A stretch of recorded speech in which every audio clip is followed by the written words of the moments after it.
जिसे हिंदी में सर्वनाम कहते हैं। मैंने आपको parts of speech video lecture में ये बात समझाई थी कि सर्वनाम का प्रयोग संज्ञा की जगह पर किया जाता है। Pronoun substitutes a noun.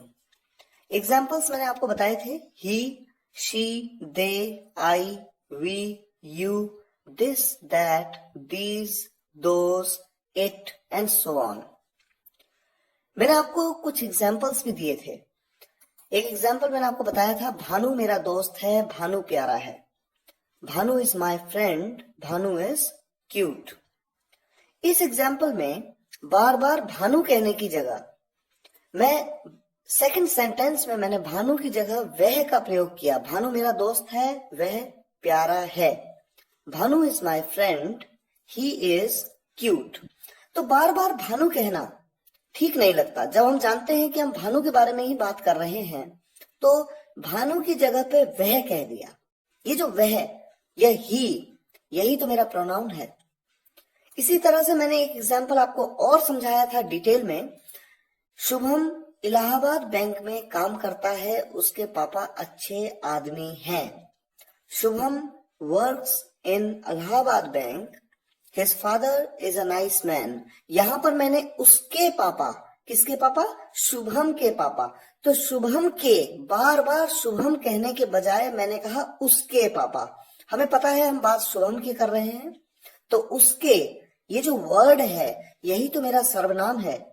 His father, his, ये जो हिज मैंने लगाया है यही तो मेरा प्रोनाउन है। ये बात parts of speech video lecture में मैंने आपको ढंग से समझाई थी। एक एग्जाम्पल और लेते हैं। Ram is a good boy, Ram is my friend, Ram's father works with my father. अगर आप ध्यान से देखें, यहां पर 3 सेंटेंस हैं इस पैराग्राफ में। तीनों सेंटेंस में मैंने राम राम राम 3 बार मैंने यूज किया। बार बार राम कहने की बजाय मैं, राम क्या है? राम संज्ञा है, नाउन है। ये बात आप जानते हैं, नाउन चैप्टर में भी आपने पढ़ा, पार्ट्स ऑफ स्पीच में भी आपने समझा, क्योंकि ये एक व्यक्ति का नाम है। तो बार बार राम कहने के बजाय अगर मैं इसकी जगह पे प्रोनाउन यूज करूं तो किस तरह से मैं इन सेंटेंसेस को बोल सकता हूं? Ram is a good boy, he is my friend, his father works with my father. यहां पर ही और हिज, यही मेरे प्रोनाउन है। तो बार बार राम कहने के बजाय दूसरे उदाहरण में मैंने वह, वो कहा और उसके का प्रयोग किया। इससे वाक्य बेहतर लगता है। राम एक संज्ञा है, इसलिए वो और उसके प्रोनाउन है। ये तो बात हुई प्रोनाउन के बारे में। अब प्रोनाउन को डिटेल में समझने के लिए हमें इसके टाइप्स के बारे में, इसके प्रकारों के बारे में जानना जरूरी है। कौन कौन से प्रकार हैं? सबसे पहले बात करेंगे सब्जेक्टिव प्रोनाउन की। नाम से ही पता लगता है कि सब्जेक्ट में यूज होता है। A subjective pronoun acts as the subject of a sentence, it performs the action of the verb. Subject में यूज होता है। देखिए, ही इज मैड, वो पागल है, he is mad. He subject में यूज हुआ, ये एक सब्जेक्टिव प्रोनाउन की तरह यूज हो रहा है, तो ये एक सब्जेक्टिव प्रोनाउन कहलाता है। We were in Dehradun, they scolded मी।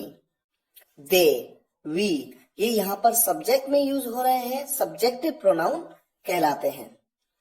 तो सब्जेक्टिव प्रोनाउन के एग्जाम्पल्स हैं आई, आई मतलब मैं, यू तुम या आप, ही मतलब वह या वो एक पुरुष के लिए, शी मतलब वह या वो एक स्त्री के लिए, वी मतलब हम एक से ज्यादा लोगों के लिए, दे मतलब वे या वो एक से ज्यादा लोगों के लिए।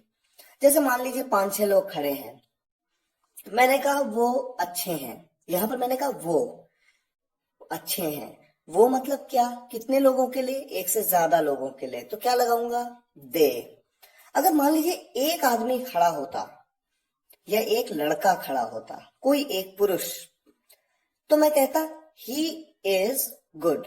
वहां पर मैं ही क्यों लगाता? क्योंकि वो एक है और एक पुरुष है। अगर कोई स्त्री खड़ी हो, एक स्त्री, और मैं कहता हूं वो अच्छी है, तो वो के लिए मैं क्या लगाऊंगा, शी। तो बेसिकली मैं यहाँ पर देख रहा हूं कि इन प्रोनाउंस का यूज मैं एज अ सब्जेक्ट कर रहा हूं, इसलिए ये सब्जेक्टिव प्रोनाउन है।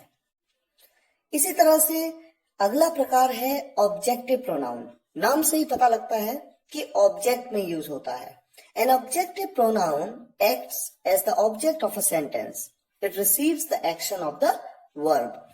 मैंने ये बात आपको सेंटेंस के parts of a sentence video lecture में समझाई थी कि किस तरह से ऑब्जेक्ट पर एक्शन का प्रभाव पड़ता है। सब्जेक्ट के द्वारा किए गए कार्य का प्रभाव किस तरह से ऑब्जेक्ट पे पड़ता है। तो किसी भी सेंटेंस में ऑब्जेक्ट आप समझ सकते हैं, ये बात पार्ट्स ऑफ अ सेंटेंस में आपको समझाई जा चुकी है।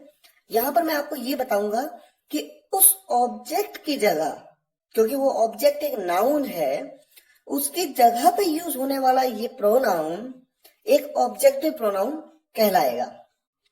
एग्जाम्पल्स है राम वॉज विद मी। देखिए राम वॉज विद मी, यहां पर सब्जेक्ट है राम, लेकिन ऑब्जेक्ट है आपका मी। मी मतलब मेरा, राम मेरे साथ है। मी मेरे बारे में रेफर किया गया। मान लीजिए मेरा नाम राकेश है, तो राकेश मेरा नाम है, राकेश एक संज्ञा है, राकेश की जगह पर यूज होने वाला ये वर्ड मी एक प्रोनाउन है।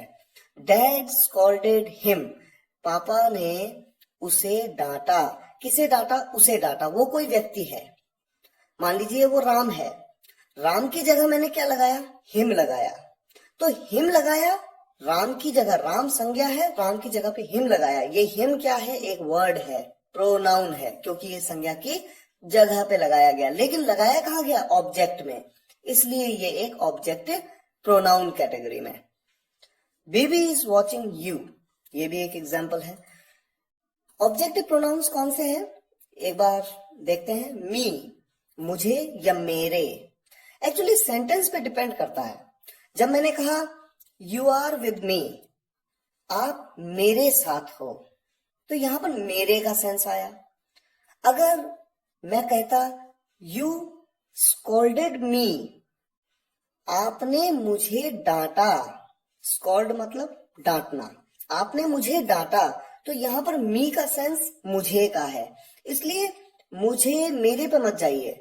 पॉइंट ये है कि किसके बारे में बात हो रही है। अगर वो ऑब्जेक्ट में आया मैं, तो मेरे लिए यूज होगा मी, और अगर मैं होता सब्जेक्ट तो यूज होता आई। इसी तरह से देखिए यू, इसके भी कई मीनिंग ऑब्जेक्ट में बनते हैं। तुम्हें, आपको, तुम्हारे। हिम उसे या उसको, एक पुरुष को। हर उसे या उसको, एक स्त्री को। माना मैं कहूं आई स्कॉल्डेड हर, मैंने उसे डांटा।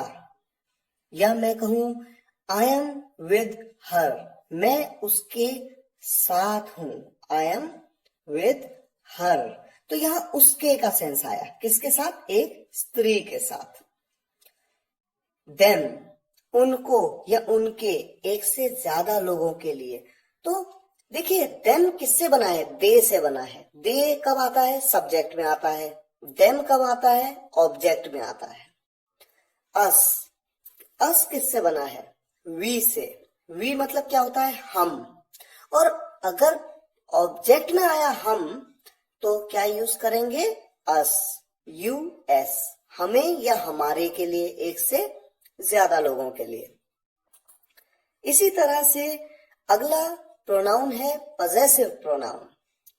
देखिए जो हम सब्जेक्टिव प्रोनाउन हमने देखे थे, I, we, you, they, he, she, बने सभी इन्हीं से हैं। लेकिन अलग अलग जगहों पे अलग अलग तरीके से जब इन्हें यूज किया जाता है, तो इनके अलग अलग नाम हैं, जैसे सब्जेक्टिव प्रोनाउन, ऑब्जेक्टिव प्रोनाउन। और अब हम देख रहे हैं पजेसिव प्रोनाउन। होता क्या है, पजेसिव प्रोनाउन क्या है?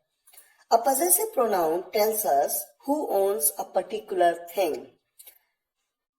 Possessive pronoun हमें ये बताता है कि ये पर्टिकुलर चीज किसकी है। देखिए you are my son, तुम मेरे बेटे हो। किसके हो, मेरे हो। She is your sister, वो तुम्हारी बहन है। वो किसकी बहन है, तुम्हारी। तो तुम्हारा उससे रिलेशन है। दिस बुक इज माइन, ये किताब मेरी है। मेरे बात कर रहे हैं किताब की। किताब किसकी है? किताब मेरी है, मेरे पोजेशन में है, मेरी किताब है। दिस पेन इज हर्स, ये पेन उसका है। अब आप सोचेंगे, पहले सेंटेंस में मैंने कहा माय और तीसरे सेंटेंस में मैंने कहा माइन। माय या माइन बना तो आई से ही है, आई मतलब मैं, जो कि सब्जेक्टिव प्रोनाउन में हमने पढ़ा। लेकिन पजेसिव प्रोनाउन के तौर पे जब इन्हें यूज किया जाता है तो इनके दो फॉर्म है, एक है माई और एक है माइन। इसी तरह से हर और हर्स, एस लगाया हमने, हर के साथ एस लगाया। ये बात आप धीरे धीरे सेंटेंसेस पढ़ते पढ़ते समझते समझते आप आसानी से समझ जाएंगे। यूज समझने के लिए प्रैक्टिस करनी पड़ेगी। बेसिक कॉन्सेप्ट को आप यहां पर समझ सकते हैं। देखिए, माई या माइन दोनों का मतलब है मेरा, हिज मतलब उसका, हिज का और कोई फॉर्म नहीं है। जैसे माई का माइन है, पजेसिव में दो तरीके हैं, या तो माई या माइन। कहां पर माई कहां पर माइन, ये बात अभी आपको अगली स्लाइड में मैं आपको बताऊंगा। हिज का कोई दूसरा फॉर्म नहीं है, हर का एक और फॉर्म है हर्स, योर का योर्स, देयर का देयर्स, अवर का अवर्स। इसे अवर भी कहते हैं, आर भी कहते हैं। ब्रिटिश प्रोनाउंसिएशन में अवर कहते हैं, यूएस प्रोनाउंसिएशन में आर कहते हैं, कहीं कहीं पे ब्रिटेन में भी कभी कहीं पे किन्हीं कुछ जगहों पे आर कहते हैं। अब देखिए, difference in usage of possessive cases. आपके पास मैंने बताया था पजेसिव के दो दो फॉर्म्स हैं, my mine, our ours, your yours, his his, her hers, their theirs. समझना जरूरी है। माय और माइन दोनों का मतलब है मेरा।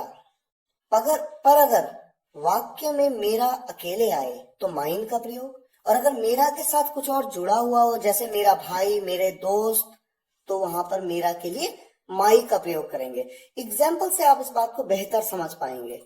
ठीक इसी तरह देखिए, योर एंड योर्स दोनों का मतलब है तुम्हारा, पर अगर वाक्य में तुम्हारा अकेले आए तो योर्स का प्रयोग, और अगर इसके साथ कुछ जुड़ा हुआ हो, जैसे तुम्हारा भाई, तुम्हारे दोस्त, तुम्हारे पापा, तुम्हारा पेन, तुम्हारी किताब, इस तरह से, तो तुम्हारा के लिए योर का प्रयोग किया जाएगा। एग्जाम्पल्स देखते हैं।